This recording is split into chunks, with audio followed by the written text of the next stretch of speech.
We're sending it And to you the still police send it department. through the whole system, that's what I'm saying, you said it goes down to the system. Or when you Every single call goes through the system. I might not be understanding what you're asking. So you call, and when you say we're putting it through the system, we're putting the information in to send it to the police department to respond, and the fire department to respond for an ambulance, Okay. where it's nowhere else it would go. Oh, you mean like from the call taken to the dispatcher? Yeah, so it could be dispatched. Okay. Because I'm saying this because years ago, Mm-hmm. you just called and you would, the operator would be there and have that information, and she just, you would know where to send it, and know where it was shot. Right. So yeah, so that concept is still there. So for instance, the center I worked in before in Georgia, the same person that took the phone call could dispatch the call simultaneously. And honestly, there was a lot of flaws in that system because of handling a call and then I actually trying to talk over the radio and then comfort the caller and start CPR and push the call out. So that's why a lot of centers have the horizontal field where you have call takers and then you have dispatchers. There has been studies to look at if there's any lapse in time, and there's not a real difference in time because the computer systems are so advanced, it's really fast. We're talking about seconds. It doesn't take a long time for that system to happen. Do you have any challenges with cell phone calls versus landline calls? Yes. So when 911 first came out, when the current 911 system came out was in the 60s. And so you call 911 and we just say, hey, what's going on? And we send somebody. Then it was this, I guess you could say enhanced 911 where you call and we can see your address. If you're in a landline, we can see your address. And so right when cell phones started becoming really popular, we went to phase 2, which is enhanced 911 phase 2. And so what happens is when you call 911 on your cell phone, it hits a cell phone tower. The towers, the big Verizon, AT, the big towers, and then the towers say, okay, this person is here, send this call to this 911 center. The only thing we have is it doesn't work all the time. It doesn't happen that way all the time. It doesn't always give us the exact location. Maryland gets a lot of I think Maryland or Prince George or Montgomery gets like 10,000 of our calls a year. Well, we get 10,000 of their calls a year, and we have them switch calls back. And that is on the carrier side. And so we are actually going into another phase, which is next gen 911, where you can actually text the 911, which we're working on that. We should be going live next year. Text the 911. Yes. We're scared to death, but we got to do it. Text the 911, send in pictures, upload video to 911. And so that part of it is called call location accuracy. We're actually working with. I'm vice chair of the COGS 911 directors. And so we're engaging our carriers to talk about how are you guys sectoring off these cell phone towers to make sure we're getting the right location. And 911 right now we're still on kind of like old copper wires or fiber optics, and the rest of the world is IP. And so that's why a lot of people call and say, how do I call 911 and y'all don't know where I am, but I can call Pizza Hut and they ping where I am. Well, that's because they're in IP and we're not. We're relying on a very old legacy network, but next gen 911 will move us there, and so that will be corrected. Any other questions? If not, thank you very much, Director, for giving us some insight into the progress that your agency is making in helping to connect our citizens with the services that they need. And congratulations on having gotten such an experienced public information officer. Oh, Alan, this guy? Yeah, thank you. I left some cards up here if you guys want to grab the cards. So I noticed that a couple of people have come in after the meeting started. There are copies of the agenda on the table in the back. We also have some pizza that's been brought by one of the presenters this evening. That's Pie 360. So please feel free to help yourselves. That's what it's there for. Our next case is 448 M Street Northwest. This is a historic preservation case. The parties present. Frank, did you get that one? I think it's a longer one. Grab it. Yep. So this is in my area. Does it make sense to put it over here? You can put it right there. Yeah. brought a model.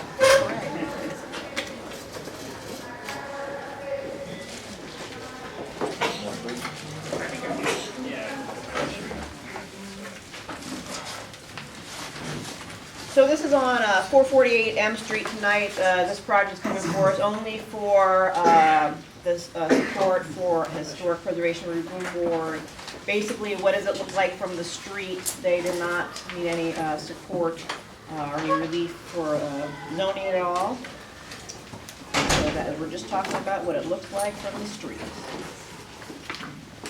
And I sent the commissioners, I talked to Brendan Myers, and I sent the commissioners some information from Brendan Myers today, who's our Historic Preservation Review Board liaison. I don't know if you want to pass them all around or not, if that's helpful for the commission, but good evening, I'm Charles Warren, I'm principal of Case Warren Architects, the architect of this project. I'm here with Neil Simon and Mr. Eli Ward, the new city company is the owner and developer of the project. And I just want to thank Commissioner Niger for facilitating the discussion tonight, and for also helping us get in communication with the neighbors. I really appreciate that. So I'll be brief. There's pizzas here, so I don't want to take up too much of your time. But I'll just talk real briefly about the project. So it's an existing federal-style row house. The frontage along M Street's about 3 stories. It steps down to 2 stories in the back. It's with a dog leg and a light well that is shared with 450 M Street. It hasn't been renovated in many years, so it's really in need of pretty much an overhaul. It's got some structural issues. All mechanical systems, electrical systems are all shot. It was a rental property, so that's not in great shape.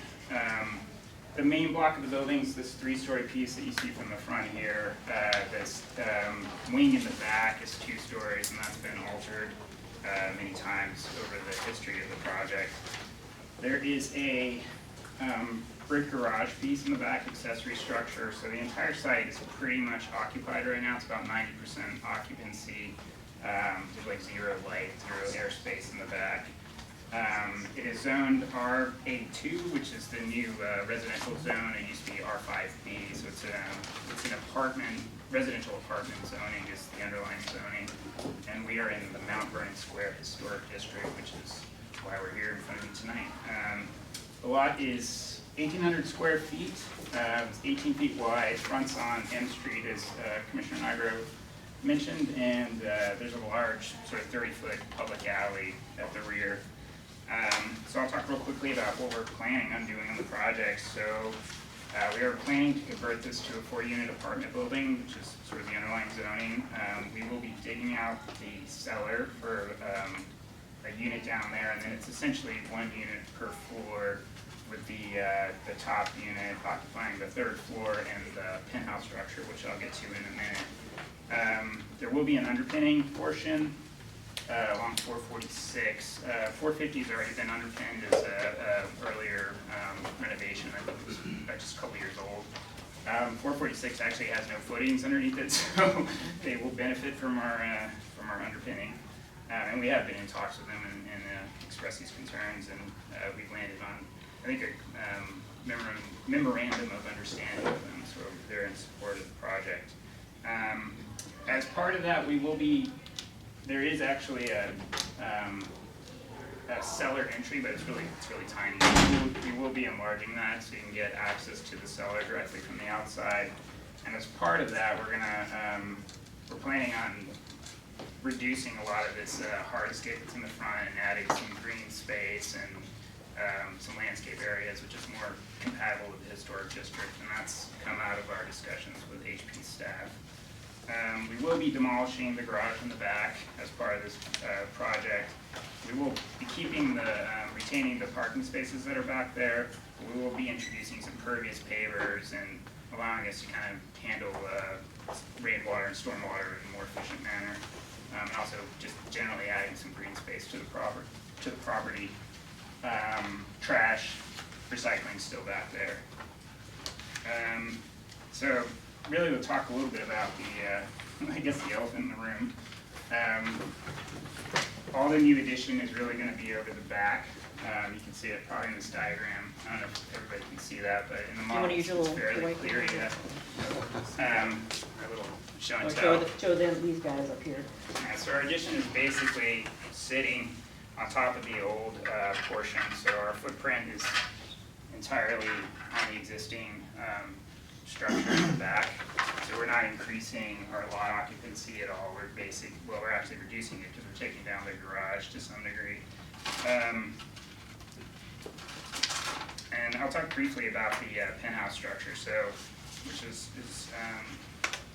one of the things that has changed recently in zoning law is they're allowing us this penthouse structure. And part of that is encouraging, while we won't have any affordable units in the building, one thing that this allows us to do is contribute to the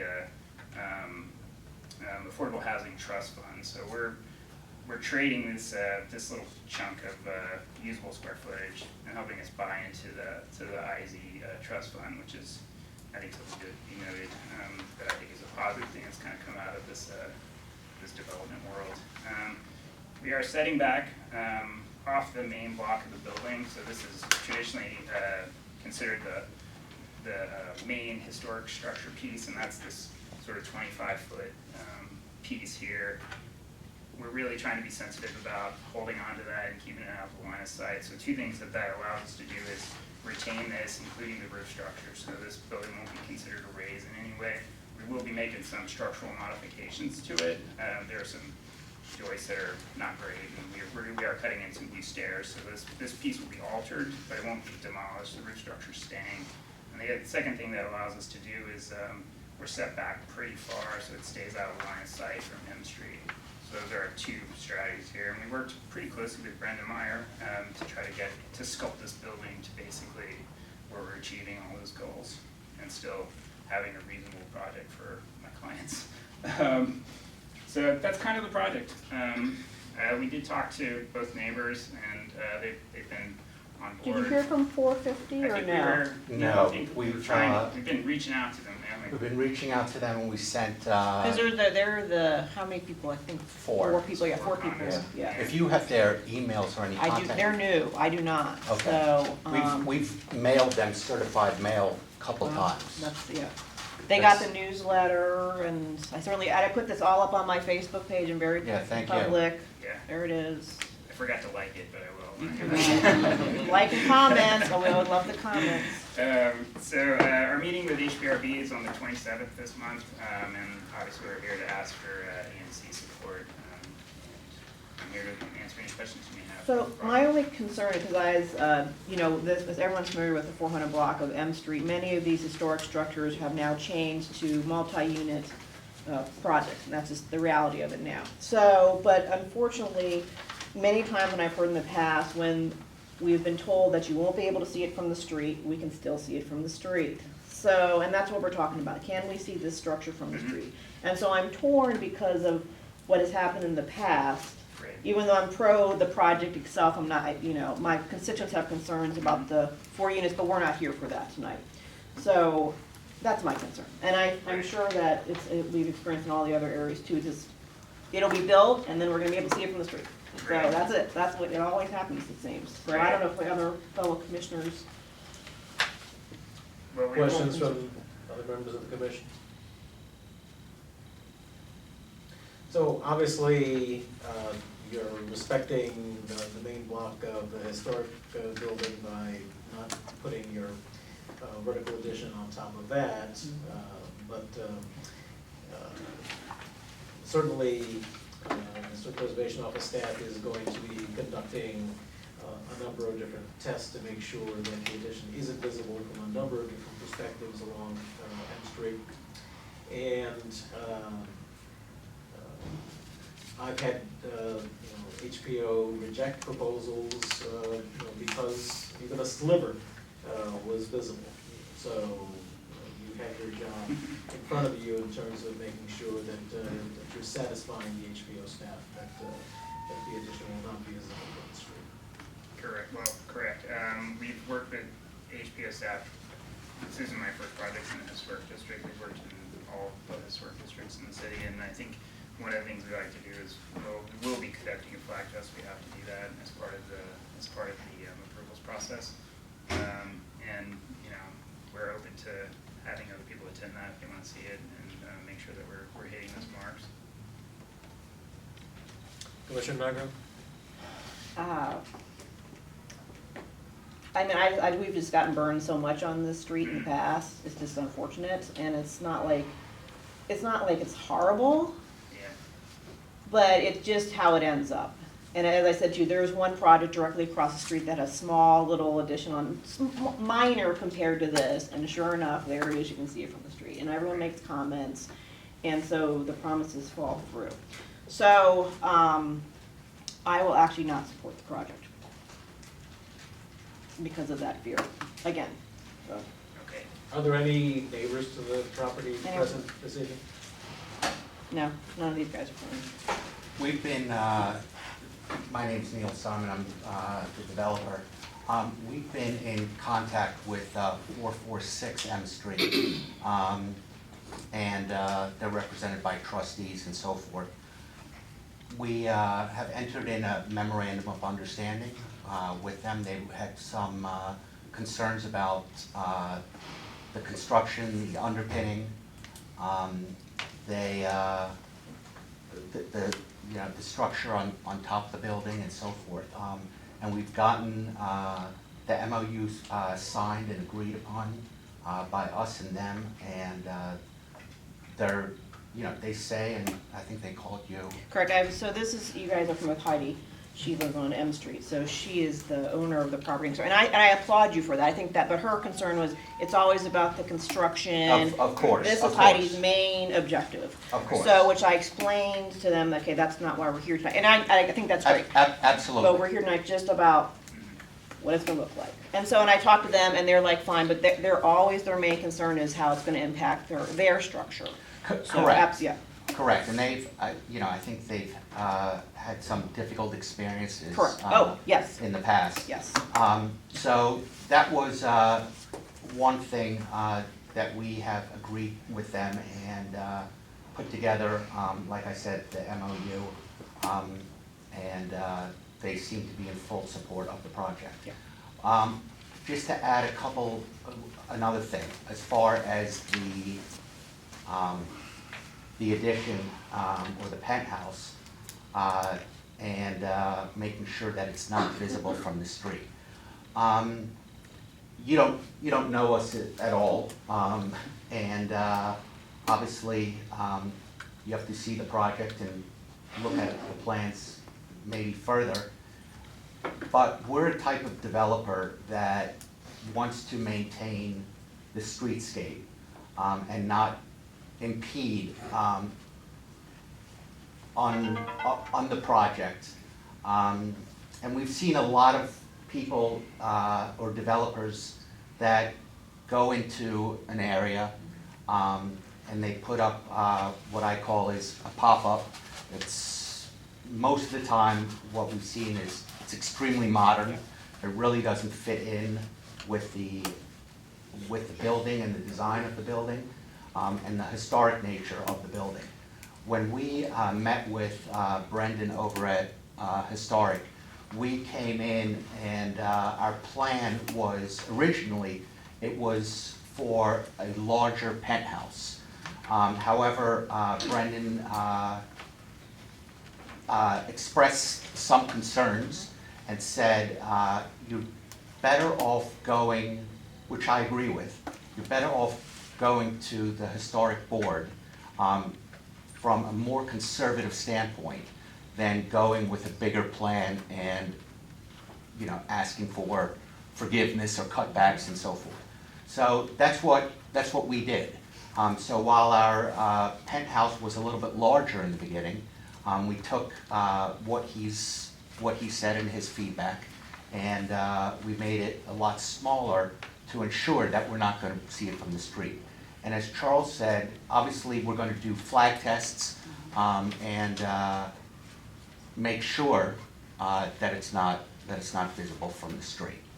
And one thing I'd like to add to that is, one of the things that we originally had a roof deck sort of at the front piece, and one of the things we, we heard from them is that there's stuff on the roof deck, right? There's umbrellas, what That have would you. not So go we on really that street. took all Right. that stuff off and really concentrated a smaller roof deck on the back. And one of the things we did is actually we're gonna locate the mechanical units in that spot, so you can't do it later. You can't convert it to a roof deck later. So that was, one concession we made that I think made sense and helps ensure that it stays not visible. Some of the stuff you see up there is not necessarily addition, it's plants or umbrellas or whatever. And, we were cognizant of that and made that change, because we think it's the right thing to do as well. You mentioned that the rooftop was 25 feet deep. Do you have any, before you get to the elevation, do you have any idea how far back you have to be before you can see that sight line? Yeah, I mean, it's about, it's hard to see, you can probably see it in the package, there's a sightline study. So if you're within, like, say, 20 feet or so, you can probably see it.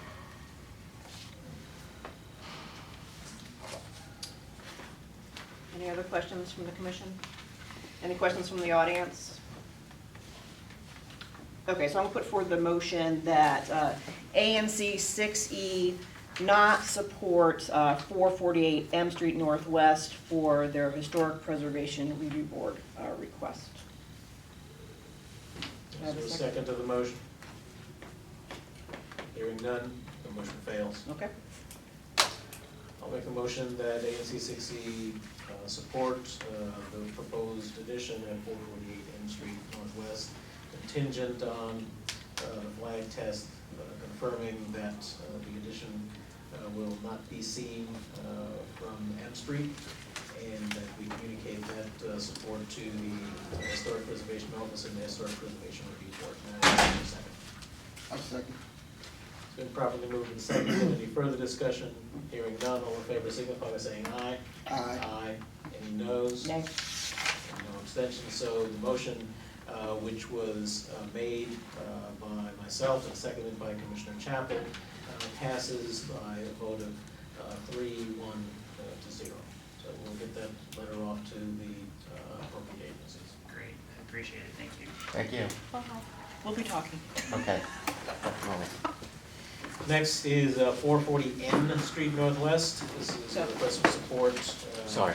For zoning release to the Board of Zoning Adjustments related to proposed construction of a garage. One is here.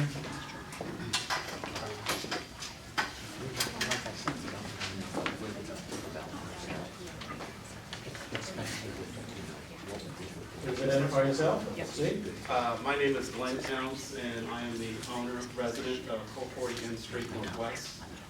And I'm here to request support from the board for a detached garage on my property. I currently have an application into the Board of Zoning Adjustment to approve a special exception to the maximum lot occupancy, which is 60% in our district. The lot occupancy, once my proposed garage is approved, will go to 69%, so it's 9% over.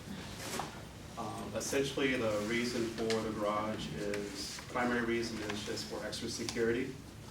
When I bring my car back home in the evening time, I've already experienced a number of events in that alley since I moved there, so it's primarily extra security. The second reason is I just need additional storage space. It's a small townhouse, I guess if you will, home, and it does not have a basement, and I have absolutely no storage in the house. So it will provide extra storage for my bike, grill, things like that. So this is also in my area, and I also put it on my Facebook page. So there was concern, not necessarily about that Mr. Counts was building a garage, because everyone's like, yay, the cars off the street and all that, but he has his car off the street anyway.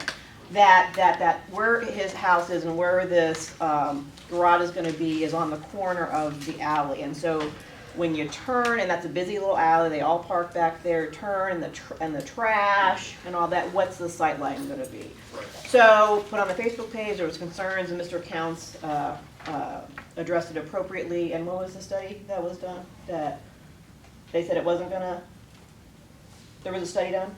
Well, actually, what happened was and if you look at the plat on the Yeah. last page, there's a setback from the corner of the alley of 4 feet. Yeah. So it doesn't obstruct the views of anyone driving through the alley in either direction. So your sight line will remain the same as it is today because of that setback of 4 feet. The zoning regulation requires that it's set back by 12 feet from the center line of the alley. So it's 8 from the center line to the side of the alley and then 4 feet back into the property. So, it was, I mean, I'm all right with it. My constituents that had a concern, it was addressed. So I think they're gonna be all right with it. But then I'm not driving back there, so that is the only concern that was put forward, was turning on that corner. So, So I'm happy to answer any questions that anyone has, any concerns.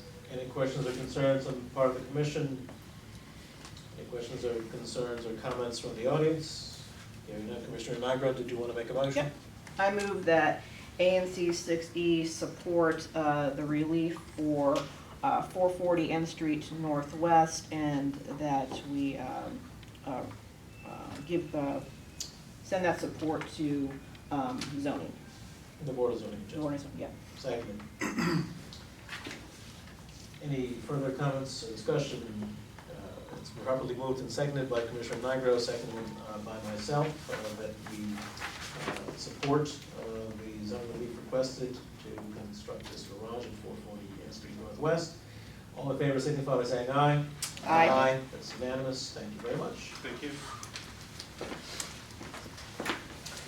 Next, we have Pine 360, 655 K Street Northwest.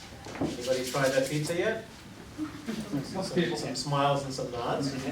So, this is a request for support for a public space application for an outdoor cafe, so. Can I place these on the board here? Absolutely, if you want to bring them to this side that they might be able to be seen by the camera. Let's see.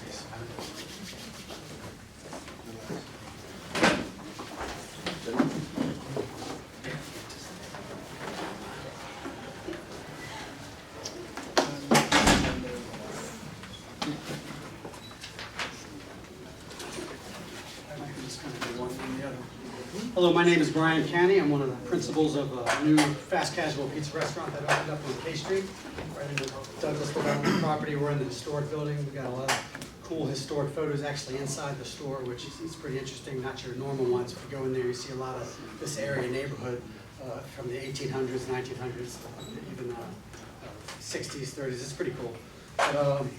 We're fast casual pizza. I brought some samples in. And we're looking to do an outdoor cafe, something pretty small, just 20 seats, just to go on either side of the door. We don't have an alcohol license or anything like that, so it's basically just for our guests to enjoy a nice day outside, grab a pizza and be able to sit outside. There's a restaurant with Shilk right next to us. They have outdoor seating as well. So it kind of lends to that whole historic piece that we have there to have outdoor seating on both sides. So basically, it's just, again, the 5 tables. It's in for submission right now for the with Department of Transportation, and I'm here today to try to get approval for that here. So this is, I guess, the views of the building right now with nothing in front of it. That's the layout of the patio, and this is just the design of what the patio furniture is going to look like. The umbrellas will be red, but it's a very simple, classy kind of wrought iron look to it. There will be no fence. This is just one of our other properties that we have the actual furniture that's going to be down there. That's pretty much it. So this property is actually in Commissioner Messina's single member district, that she's out of town, but she did communicate that she is in support of the application. I know that she has raised some concerns related to outdoor cafes at other restaurants nearby about the rodents. So can you give us an idea of what your rodent control plan will be related to this outdoor? Yeah, we already have Presto's our company. We have several businesses, so we've dealt with issues like this before, so we're experienced with dealing with rodents. We have 9 businesses open right now. Pi 360 is a product of Coal Fire, mostly in Maryland right now, one in Burke. I don't know if anyone's heard of that. So this is a fast casual version of that, but all the Coal Fires, with the exception of Burke, have patios. So we're very experienced in keeping them clean, training our staff, and make sure that that everything is kept the way it should be. And of course, Presto comes around for a monthly visit on all of our locations. And it already has a contract for this month that they'll be around to assess the situation. If something arises, then we'll take care of it immediately in our property. And unlike this illustration, this is an unenclosed outdoor. That's correct. Yeah, our other restaurants, just wanted to show you a sample of the furniture, have an alcohol license, which requires us to close it in. This, we don't have an alcohol license. Any questions on the part of members of the commission? Have you considered cameras? Excuse me? Have you considered exterior cameras? We have a 4-camera system inside. We could, if we felt the need to, we can. You may not have any, I was just curious. Yeah, I mean, we have one out the back door, of course, and then inside more for security purposes there, but nothing on the outside. Well, Commissioner Wiggins makes a good point. There was a case a few years ago over on 12th Street where there were patrons that were actually held up while they were sitting outside a pizza restaurant. Sunny day? Seriously? Yep. I'm aware of that. That was on camera, wasn't it, Alan? Yeah, they had a camera, and I think they had a successful, arrested prosecution in that case. So I doubt that it's a significant expense to add one camera to your system so that there could be surveillance outside that might discourage someone from pestering or otherwise harming your clients. And I can bring it back to my partner, and that's something we can discuss. So if there are no other Actually, questions, yes. So, how are you gonna secure the furniture at night? If it's unenclosed?